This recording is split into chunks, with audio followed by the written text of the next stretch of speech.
Rutherford तो वापस नहीं आए, बट उस्मान तारिक ही सही, वो उनको बॉलिंग में एक एज देते हैं हमें। बिल्कुल, ये तो कोयटा ग्लेडिएटर के लिए बहुत अच्छी खबर है। उस्मान तारिक को जो है वो इजाजत मिल गई है। जब मलिक से एक ओवर आपने कराया इब्तदाई, और आपने देखा कल कराची की विकेट पे बॉल जो है जरा फंस के आ रही थी, टर्न भी हो रही थी, लेकिन उसके बाद फिर आप इरफान मिनाज को कब लेकर आए, वो भी आपके पास लेफ्ट आर्म स्पिनर था। आप इरफान मिनाज को अगर शुरू में लेके आते तो शायद कराची किंग जो है एक अच्छे नोट पर जो है ये पीएसएल खत्म करती। भाई हमारे प्यारे भाई ने 1 करोड़ रिपोर्ट्स के मुताबिक पीसीबी से मांग लिया है। देखिए, पैसे के साथ साथ कॉन्ट्रैक्ट भी बहुत जरूरी होता है। भाई अगर मैं पैसे मांग रहा हूँ तो मुझे ये कॉन्फिडेंस नहीं है कि मैं रहूंगा, ये 3-4 महीने 6 महीने में रहूंगा। आज रमजान है और आप सबको रमजान मुबारक है मेरी तरफ से।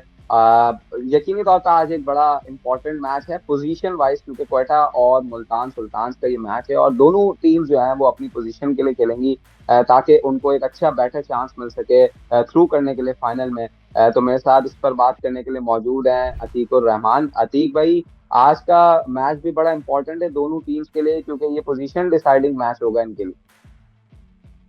जी, दोनों टीमों के लिए बहुत ही आम है, क्योंकि ऑलरेडी अब तो प्लेऑफ फाइनल हो चुकी है, कराची लाहौर बाहर हो चुकी है। अब अगर दोनों टीमों के दरमियान इस आखिरी मैच में कोई दिलचस्पी है तो फिर सिर्फ यही है कि वो टॉप पोजीशन पे कौन होता है।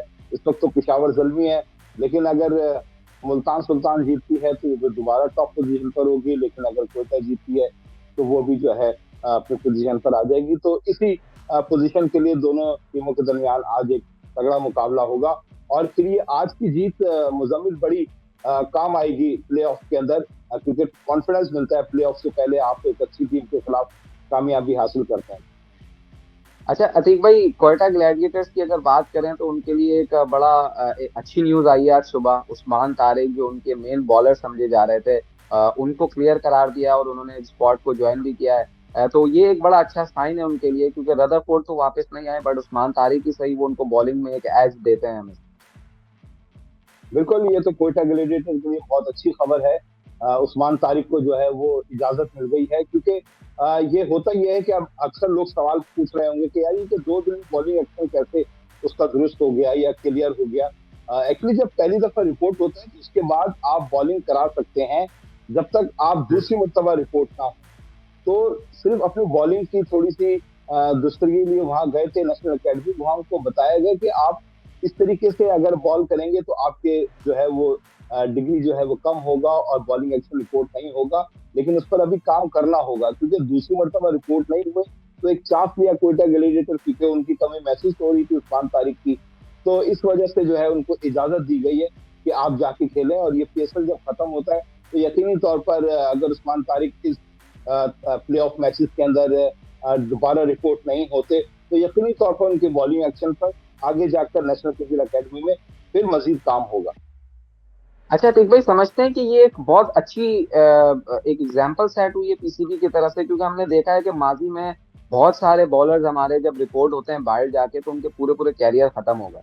तो ये एक अच्छा साइन है कि पीसीबी ने इनिशियल स्टेज पे ही उस्मान तारिक को बुलाकर थोड़ी सी गाइडेंस दी, ताकि उनका जो आगे आने वाला कैरियर है वो अफेक्ट ना हो। बिल्कुल, देखें माजी में बहुत तल्ख तजर्बात हमारे इस बॉलिंग एक्शन पे रहे हैं, और बहुत से अच्छे अच्छे बॉलर्स जो हमारे पास थे वो इसकी जद में आकर जो है अपना करियर जो है मुकम्मल ना कर सके या अधूरा रहा उनका। और उनकी अगर एक लिस्ट निकाली जाए तो एक बेशुमार पाकिस्तान के हैं। दरअसल वो एक नया मामला था उस वक्त, और हैंडल हम तरीके से नहीं कर सके थे, लेकिन अब पाकिस्तान क्रिकेट बोर्ड जान गया है कि अगर कोई डोमेस्टिक सतह पर या पीएसएल सतह पर कोई हमारा नौजवान खिलाड़ी इस बॉलिंग एक्शन रिपोर्ट होता है तो उसको फौरी तौर पर आप अकेडमी बुलाकर खुद ही उसके बॉलिंग एक्शन पर काम करके उसको बेहतर करें, ना कि वो जो है इंटरनेशनल सतह पर उसका एक्शन रिपोर्ट हो, मशकूक करार दिया जाए और फिर जो है उसका करियर भी जो है वो दांव पे लग जाए। तो ये बहुत अच्छा अच्छा जो है इनिशिएटिव है पाकिस्तान क्रिकेट बोर्ड का, नेशनल अकेडमी में इस तरीके से काम हो रहा है। अच्छा अतीक भाई, अगर कल के मैच की थोड़ी सी बात करें, कल कराची किंग्स सबसे लोएस्ट टोटल भी इस पीएसएल का चेस करने में नाकाम हुआ। और ओवरऑल हमने पहले भी अपने शोज में बात की है कि कराची की वो एक स्ट्रेटेजी जो है ना, वो नजर नहीं आती। एक तो यह है कि कराची अपने ओल्ड गन्स पर ज्यादा फोकस करता है, यंगस्टर्स को उस तरीके से चांस नहीं देता। मैं बात कर रहा था अरफात मिनाज की, आपने देखा होगा कल किस तरीके से उन्होंने परफॉर्म किया। जो मैं आपसे बात कर रहा था कि अतीक भाई ये लड़का परफॉर्म करेगा, आप इसको देखेंगे, उसने परफॉर्म किया। यंग गन्स पर भरोसा नहीं है उनका, ये नजर आता है। और एक एक और साल ऐसे बीत गया कि उनके बेंच पर बैठे बैठे 4 से 5 खिलाड़ियों को मौके ही नहीं मिले उस तरीके से। सही कह रहे हैं। कल आखिरी मैच खेलने के बाद शान मसूद भी आए, वो अपने परफॉर्मेंस से भी जो है मुतमईन नहीं थे। फिर जो आपने अरफात मिन्हाज की बात की, देखिए अगर आप इस तरह यंगस्टर को आप बिल्कुल आयरन में जाके आप मौका दे रहे हैं, उनको बॉलिंग दे रहे हैं, अरफात मिन्हाज ने कल साबित किया कि कितना टैलेंटेड वो प्लेयर है। और अगर उससे कराची किंग बहुत पहले फायदा उठाती तो यकीनी तौर पर आज इस पोजीशन में ही नहीं होती कराची किंग। सिर्फ अरफात मिन्हाज नहीं, और बहुत से जैसे शान मसूद जो है, वो अगर शुरू के 4 मैचेस में अगर वो नहीं चल रहे थे, अगर वो पहले ही नीचे आ जाते तो एक कॉन्फिडेंस उनको मिल जाता। और जिस तरह उन्होंने जैमसन और सैफर्ड के साथ इनिंग का आगाज किया तो एक अच्छे उसमें आ जाती। लेकिन 12 गलतियां हो गई, और गलतियां होती हैं, और जो टीम गलती करती है वो फिर बाहर का रास्ता देखती है। तो कराची किंग्स से बहुत ज्यादा गलतियां हुई। अ, जब आपका कप्तान रन नहीं कर रहा होता तो ड्रेसिंग रूम में माहौल भी जो है वो इतना जबरदस्त नहीं रहता, क्योंकि फिर और खिलाड़ी भी जो है परफॉर्म नहीं करते तो कप्तान किसको क्या बोलेगा। तो ये भी बहुत बड़ी गलतियां हुई। और दूसरी बात यह है कि आपने नौजवान क्रिकेटर्स को दिया नहीं। फिर उन्होंने, उनका एक कहना ये भी था कि हमने जो है 4 दिन में 3 मैचेस खेले। शान मसूद ने कल एक इस चीज से भी जो है उन्होंने शिकवा किया कि हमने 4 दिन में 3 मैचेस खेले ऊपर नीचे, और इस दौरान जो है फिर हमारे खिलाड़ी 13 खिलाड़ी जो है वो फूड पॉइजन का शिकार हो गए। वो एक ऐसा मौका था कि जहां हम मैचेस जीते तो शायद ये पोजीशन ना होती। खैर बहरहाल उनकी अपनी ये भी एक वजह हो सकती है। लेकिन जो अरफात मिलाज हैं, उनके यंगस्टर हैं, उनकी बैटिंग लाइन है, टॉप ऑर्डर बैटिंग लाइन उनकी चल नहीं रही थी टोटल। केवन पॉलार्ड पे जो है वो कर रहे थे। कल सबसे अच्छी बात जो है वो नवीन उल हक की भी थी। उन्होंने बहुत अच्छी बॉलिंग की, खासतौर पर शुएब मलिक को जब 18वें ओवर में आउट किया तो वहां जो है वो कंट्रोल हो गया था पिशावर के लिए। अच्छा, शोएब मलिक की जैसा आपने बात की अतीक भाई, एक बड़ा ही आप इसको कह लें फन फैक्ट कह लें या एक एम्बैरेसिंग फैक्ट भी कह सकते हैं आप इसके। शोएब मलिक का जो क्रिकेटिंग एक्सपीरियंस है वो लगभग 24-25 साल है। और कल पेशावर की टीम में 4 से 5 ऐसे प्लेयर्स थे जो 24 साल के अंदर अंदर उनकी एज है, और वो शोएब मलिक के होते हुए पेशावर को मैच जितवा गए। मतलब नवीन की बात करें, उनकी एज 24 है, साइम है, मेहरान है, इसके अलावा एमल खान है। 5 से 6 प्लेयर्स उनके एक्सपीरियंस से भी छोटी उम्र के हैं। तो अब ये राइट टाइम है कि शोएब मलिक खुद डिसाइड कर लें, या फ्रेंचाइजीज स्पेशली पीएसएल की वो ये डिसाइड कर लें कि we need to get rid of Shoaib Malik और यंगस्टर्स को चांस देना चाहिए।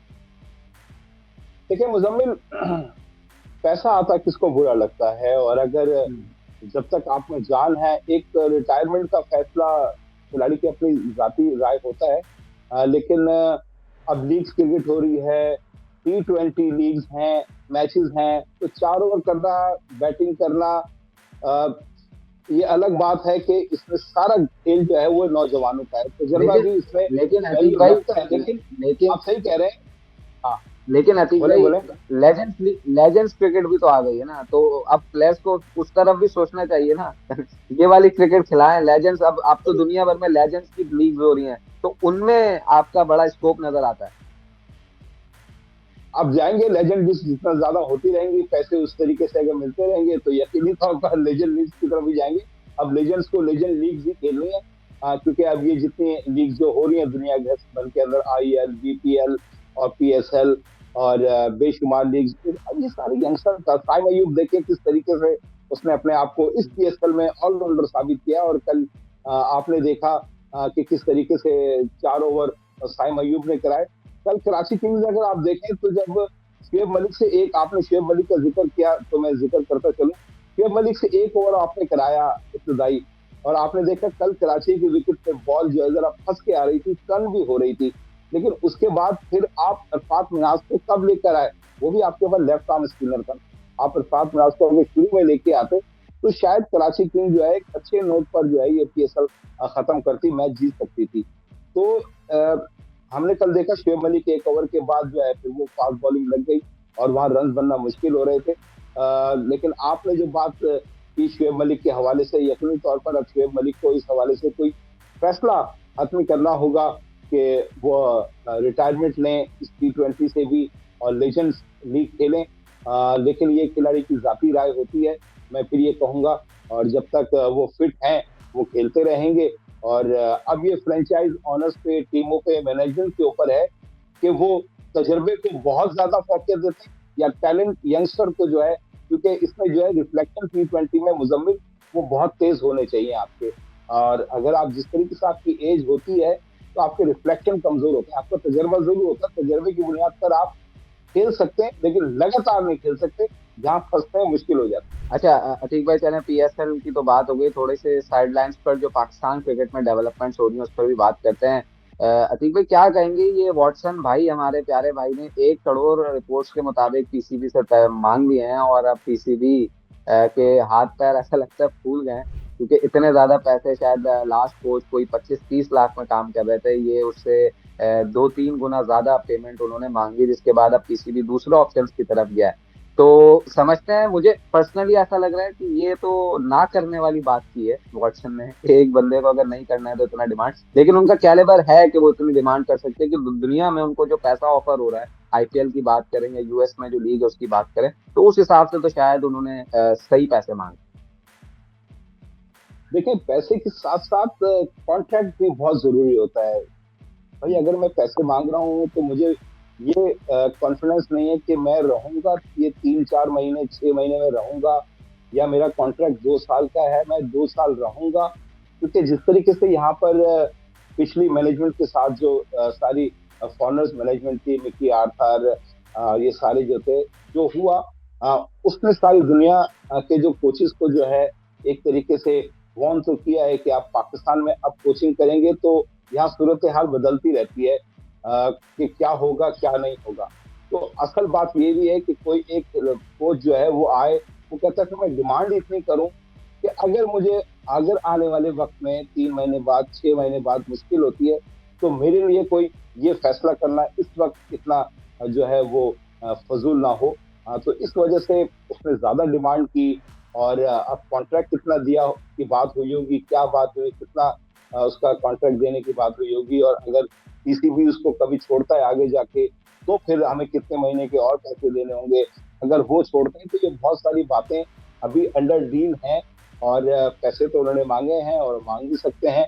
अब ये पाकिस्तान टीम का, पाकिस्तान क्रिकेट बोर्ड का काम है कि वो इसको किस तरीके से मैनेज करते हैं, डील को किस तरह अच्छा बनाते हैं, कामयाब होते हैं या नहीं। सही है। अच्छा, साथ साथ पीसीबी के चेयरमैन ने आज, मोहसिन नकवी साहब ने ट्वीट भी किया है कि वो इंटीरियर मिनिस्ट्री अब उन्होंने ऑफिशियली अनाउंस भी कर दिया, वैसे कल हल्फ भी उठा लिया उन्होंने। समझते हैं कि हम ऐसी डिस्कशन कर रहे थे बैठ के, तो उसमें एक पॉइंट ये भी है कि अक्सर जब इवेंट्स होने वाले होते हैं यहाँ पर, इवेंट पीएसएल होता है या कोई भी होता है, तो पीसीबी चेयरमैन इंटीरियर मिनिस्ट्री को एक खत लिखता है सिक्योरिटी के हवाले से, मामला के हवाले से। अब चूंकि वो खुद इंटीरियर मिनिस्टर होंगे, साथ साथ पीसीबी के चेयरमैन भी होंगे, तो समझते हैं कि चैंपियंस ट्रॉफी का जो मामला है, जो इशू है, वो अच्छे तरीके से लड़ पाएंगे। वो जाहिर है उनको मीटिंग्स भी करनी होंगी आईसीसी से, फिर इंडिया के साथ एक बहुत डिप्लोमेटिकली इशू को लेकर चलना होगा, क्योंकि वही सबसे बड़ा एक इशू क्रिएट करते हैं। तो समझते हैं इंटीरियर मिनिस्टर होते हुए उनके लिए ज्यादा आसानियां होंगी, एक बैरियर जो था वो खत्म होगा उनके लिए। ज्यादा आसानी तो बिल्कुल, बहुत से लोग जो है ना, आप बहुत अच्छा पॉइंट लेके आए हैं। ये मेरी भी डिस्कस हो रही थी अपनी फील्ड के अंदर, कि बहुत से कह रहे थे कि यार इंटीरियर मिनिस्टर बनने तो क्या जरूरत है पाकिस्तान क्रिकेट बोर्ड के साथ रहने की, ये जॉब छोड़ दें, वो इतनी मुश्किल जॉब है, पाकिस्तान क्रिकेट बोर्ड भी आसान नहीं है, दोनों मुश्किल जॉब्स को। लेकिन आगे 2025 की चैंपियंस ट्रॉफी है, ये बहुत एक वैलिड पॉइंट है। पाकिस्तान क्रिकेट बोर्ड के चेयरमैन जो है वो, फिर आप सही कहते हैं, इंटीरियर मिनिस्ट्री से जो है वो रास्ते में रहते थे, फिर वो जहाँ से हिदायत मिलती थी वो फिर आगे लेके पीसीबी जो है वो फॉलो करता था। अब ये खुद मिनिस्टर होंगे, अब ये खुद भी आईसीसी की मीटिंग के लिए मेरे ख्याल से कल जा रहे हैं। और वहाँ आईसीसी से लोगों से मुलाकात भी होगी। और यकीनी तौर पर वहाँ उसमें सबसे बड़ा जो है एजेंडा ही होगा वो 2025 की चैंपियंस ट्रॉफी पाकिस्तान में जो होनी है उस पर बहुत बात होगी। और उस पर यकीनी तौर पर भी आईसीसी से एक दफा खुद मेरे ख्याल से मोहसिन नकवी साहब बात कर लेंगे कि वो इंटीरियर मिनिस्ट्री भी हैं। मेरे ख्याल से वैसे तो आईसीसी रूल में कोई अच्छी बात नहीं है, लेकिन वो बात भी कर सकते हैं कि मैं दोनों ओहदे जो है कैरी कर सकता हूँ, लेकिन उनका डोमेन आईसीसी का बनता नहीं है। लेकिन अगर वर्बली तौर पर वैसे ही पूछ लें तो ये एक अच्छा होगा अगर इंटीरियर मिनिस्ट्री भी खुद होंगे मोहसिन नकवी साहब, और चेयरमैन केसी भी होंगे, तो ये चैंपियंस ट्रॉफी के लिए एक सॉलिड जो है हमें बन जाएगा। हम पाकिस्तान क्रिकेट बोर्ड जो है वो राब्ते का जो एक कभी कभी फुकदान आ जाता है वो नहीं हम्म। होगा। अच्छा, लास्ट में पाकिस्तान टीम के हवाले से एक और भी खबर आ जाई है। बहुत सारी चीजें चल रही हैं ऑब्वियसली, क्योंकि न्यूजीलैंड की सीरीज भी आनी है, कैंप भी लगना है 25 तारीख से, काबुल वाला जो है। कप्तान के चेंज होने की हमने पहले भी अपने एक शो में बात की थी कि क्या ये सही वक्त होगा कप्तान की चेंज करने का, क्योंकि देखें शाहीन को जब बनाया था तो लोग बहुत ज्यादा बात कर रहे थे कि यार ये कैप्टन मटेरियल है, 2 ट्रॉफीज जितवा दी। अब एक टूर्नामेंट बुरा गया तो हमारे परसेप्शंस बिल्कुल चेंज हो गए हैं। और अब हम ऐसे वक्त पर कप्तानी चेंज करने जा रहे हैं जहां पर ना हमारे पास कोच है, ना हमारे पास प्लेयर्स का एक मामला चल रहे हैं। कल बाबर ने भी स्टेटमेंट दिया कि मैं जो है पिछली मैनेजमेंट से, जाहिर है उन्होंने एक नाराजगी का इजहार किया कि मुझे जबरदस्ती नंबर 3 पर खिलाया गया, मैं सेटिस्फाइड नहीं था। तो इस तरीके के मामला होते हुए फिर कप्तान भी नहीं है, तो ये पाकिस्तान क्रिकेट के लिए एक बड़ा कंसर्निंग पॉइंट है इस वक्त। देखिए मुजम्मिल, ये तो एक रिवायत रही है पाकिस्तान की, जब भी वर्ल्ड कप आता है उसके दो हम्म। ढाई 3 महीने पहले कप्तानी के मामला जो है वो जेर बहस आ जाते हैं कि ये मौका है इस पर कप्तान चेंज कर दें। मेरे ख्याल से अगर आप पीएसएल की परफॉर्मेंस की बुनियाद पर कह रहे हैं तो फिर मुनासिब नहीं है ये वक्त कि पीएसएल की परफॉर्मेंस के ऊपर या पीएसएल की कप्तानी के ऊपर जो है आप जो है किसी भी कप्तान को हटा दें। और अब वही मैं बात फिर दोहराऊंगा मुजम्मिल, जब तक मैनेजमेंट नहीं आएगी कोच कौन आता है। कोच हम्म। अगर देखें, केन मॉटसन आए क्वेटा ग्लेडिएटर के, उनकी एक थी कि कप्तान चेंज हो, वो कप्तान को हम्म। चेंज किया और राइलो रोसो को उन्होंने कप्तान लिया, वरना तो कोई किसी ने डिसीजन नहीं लिया। तो पाकिस्तान टीम का जब तक कोई कोच ऐसा नहीं आएगा, और अगर वो समझते हैं कि शाहिन शाह अफरीदी बेस्ट कप्तान है तो मेरे ख्याल से फिर कोई मुश्किल नहीं होगी। लेकिन अगर कोच आता है वो समझते हैं कि मैं शाहिन बेहतर नहीं है, XYZ बाबर रिजवान ये बेहतर है, तो ये फिर उसकी फाइट होगी और फिर वो डिसीजन लेगा, वो पाकिस्तान क्रिकेट बोर्ड से बात कर सकता है। लेकिन अगर ओवरऑल जिस हवाले से आप बात कर रहे हैं, सिर्फ पीएसएल की परफॉर्मेंस के ऊपर शाहिन शाह अफरीदी की कप्तानी का फैसला करना मुनासिब नहीं होगा। अभी न्यूजीलैंड की सीरीज है, उसके बाद इंग्लैंड की सीरीज है, और पीएसएल और इंटरनेशनल क्रिकेट में बड़ा फर्क होता है। और ऐसा नहीं है कि शाहिन शाह अफरीदी, ठीक है पीएसएल में खामियां नजर आई हमें, यूं तो शान मसूद की कप्तानी में भी हमें बहुत सी खामियां नजर आई, तो अब ये तो नहीं कह सकते कि शान मसूद को जो है वो कप्तानी से हटा दिया जाए टेस्ट टीम की। लेकिन मेरे ख्याल से पीएसएल की परफॉर्मेंस के ऊपर शाहिन शाह अफरीदी को चेंज करने का वक्त मुनासिब नहीं है। हाँ, कोच अगर आके कोई डिसीजन लेना चाहता है वो उनकी स्वाबदीद के ऊपर है। तो आपको अंदाजन क्या लगता है आज का मैच कौन जीतेगा, और फिर क्वालिफायर आप किसका देखना चाहते दोनों टीमें, पिशावर जलमी भी और कोयटा भी, और सॉरी मुल्तान, मुल्तान हैं? सुल्तान भी और कोयटा भी, जिस तरह वहीं से जहां से आपने प्रोग्राम शुरू किया था वहीं से शुरू होगा कि हर दोनों टीमें चाहेंगी कि वो टॉप पर खत्म करें, अच्छे नोट पर जो है इस पीएसएल प्ले ऑफ से पहले जो है एक विनिंग कॉम्बिनेशन के साथ जो है अपनी टीम को फाइनल करें। तो मेरे ख्याल से तो दोनों टीमों के लिए मुझे लगता है कि मुल्तान सुल्तान जो है वो अपने आज, अब विकेट कैसी होगी कराची की मुजम्मिल, ये भी बड़ा कल समझ में नहीं आई विकेट कराची की। पहले तो लोग बात कर रहे थे बड़ी, लेकिन कल जिस तरीके से स्पिनर्स कल को मदद दी है। कल वैसे विकेट, कल अतीक भाई विकेट वैसे अच्छी थी, क्रिकेटिंग विकेट थी, वन साइडेड विकेट नहीं थी, इवन विकेट थी। हाँ, स्कोर उस तरह बना नहीं, आपने देखा वो साइम और हम्म। बाबर ने भी जिस तरीके से आराम से खेला है। बाबर की कल की नेट हम्म। सेंचुरी में कहता हूँ कम से कम 80 या सेंचुरी के बराबर है इस विकेट के ऊपर, जहां विकेट बहुत ज्यादा जो है वो बैटर को मुश्किल कर रहा था। अब आगे आने वाले विकेट वक्तों में प्ले ऑफ में ये चीज कैसी बनती है, या ये मसला ये है कि रात को जो है 9 बजे मैच शुरू हो रहा है, हवा रात को चल जाती है, शायद जो थोड़ी जो विकेट के ऊपर मॉइस्चरिंग होती थी वो खत्म हो जाती है और ड्राई हो जाती है विकेट।